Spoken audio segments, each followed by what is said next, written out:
আসসালামু আলাইকুম। জাতীয় বিশ্ববিদ্যালয়ের ডিগ্রি পাস দ্বিতীয় বর্ষ পরীক্ষার্থী বন্ধুগণ, আগামীকাল 22 তারিখ মঙ্গলবার তোমাদের রাষ্ট্রবিজ্ঞান চতুর্থ পত্রের পরীক্ষা অনুষ্ঠিত হবে। ইনশাল্লাহ এই ভিডিওতে আমরা রাষ্ট্রবিজ্ঞান চতুর্থ পত্রের একটি প্রিমিয়াম এবং শর্ট সাজেশন তোমাদের সামনে শেয়ার করব এবং তোমাদের যে স্থগিতগুলো পরীক্ষা, সেই পরীক্ষার রুটিন জাতীয় বিশ্ববিদ্যালয় থেকে যখনই আপডেট আসবে তোমাদেরকে সেই বিষয়গুলো জানিয়ে দেওয়ার সর্বোচ্চ চেষ্টা করবো। তাই তোমরা অবশ্যই চ্যানেলটি সাবস্ক্রাইব করে বেল আইকন প্রেস করে রাখো। তো আমরা তোমাদের সেই যে 22 তারিখে যে পরীক্ষাটি হবে রাষ্ট্রবিজ্ঞান চতুর্থ পত্র, আমরা পরীক্ষার সেই রুটিনটি একটু দেখে নিই। তো তোমরা অবশ্যই চ্যানেলটি সাবস্ক্রাইব করে সাথেই থাকবে। তো প্রিয় শিক্ষার্থী বন্ধুগণ, আগামীকাল মঙ্গলবার তোমাদের রাষ্ট্রবিজ্ঞান চতুর্থ পত্রের পরীক্ষা অনুষ্ঠিত হবে। প্রিয় শিক্ষার্থী বন্ধুগণ, এই ভিডিওতে আমরা রাষ্ট্রবিজ্ঞান চতুর্থ পত্রের একটি প্রিমিয়াম শর্ট সাজেশন তোমাদের সামনে শেয়ার করতে যাচ্ছি।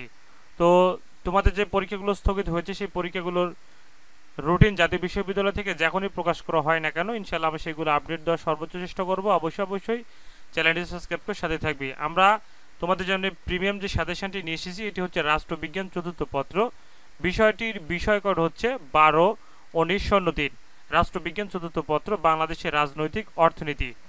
তো ইনশাআল্লাহ এই প্রিমিয়াম সাজেশনটি তোমরা অবশ্যই কমপ্লিট করবে। আর এই সাজেশনটি কমপ্লিট করতে পারলে ইনশাল্লাহ 90% উপর প্রশ্ন অবশ্যই কমন আসবে। তো এখানে টোটালি কয়টি প্রশ্ন থাকছে তোমাদেরকে দেখে দিচ্ছি। টোটাল হচ্ছে 61টি প্রশ্ন আছে রাষ্ট্রবিজ্ঞান চতুর্থ পত্রের, 6টি অধ্যায় মিলে 61টি প্রশ্ন ক বিভাগের। এরপরে খ বিভাগের থাকছে টোটাল হচ্ছে যে 15টি প্রশ্ন এবং গ বিভাগের থাকছে টোটাল হচ্ছে যে 15টি প্রশ্ন। আর এই ভিডিওর অর্থাৎ এই রাষ্ট্রবিজ্ঞান চতুর্থ পত্রের প্রিমিয়াম সাজেশনের এই পিডিএফ ফাইলটি এই ভিডিওর ফার্স্ট পিন কমেন্টে আমি দিয়ে রাখবো। তোমরা এক ক্লিকের মাধ্যমে এই সাজেশনটি ডাউনলোড করে নিবে। আর তোমাদের যে পরীক্ষাগুলো আছে, যে 8টি পরীক্ষা জাতীয় বিশ্ববিদ্যালয় থেকে অনিবার্য কারণে স্থগিত ঘোষণা করা হয়েছে, ইনশাআল্লাহ সে 8টি পত্রের পরীক্ষা কবে অনুষ্ঠিত হবে জাতীয় বিশ্ববিদ্যালয় ইতিমধ্যে সেগুলো জানিয়ে দিবে। আর সেই আপডেটটি তোমাদেরকে জানানোর চেষ্টা করবো। অবশ্যই চ্যানেলটি সাবস্ক্রাইব করে সাথে থাকবে। ধন্যবাদ। আসসালামু আলাইকুম।